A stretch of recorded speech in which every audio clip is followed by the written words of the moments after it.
حضرت سیدنا ابو ہریرہ رضی اللہ تعالیٰ عنہ ارشاد فرماتے ہیں کہ 3 آدمی جنت میں بغیر حساب کتاب کے داخل ہوں گے، اور پہلا شخص وہ ہے کہ جس نے کپڑا سوٹ دھونے کا ارادہ کیا مگر اس کو دھونے کے لیے دوسرا سوٹ جس کو پہنے میسر نہ ہو، یعنی اتنی غربت کہ ایک ہی سوٹ ہے دوسرا نہیں ہے، اب دھونا چاہے تو دھونے کے لیے دوسرا سوٹ نہیں ہے، فرمایا یہ بغیر حساب کتاب کے جنت میں داخل ہوگا۔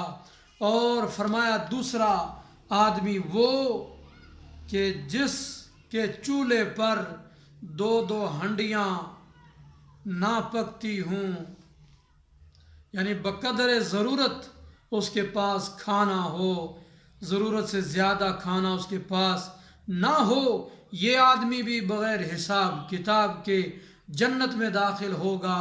اور تیسرا آدمی حضور سیدنا ابو ہریرہ رضی اللہ عنہ نے بیان فرمایا کہ جس شخص کو پینے کی دعوت دی گئی اور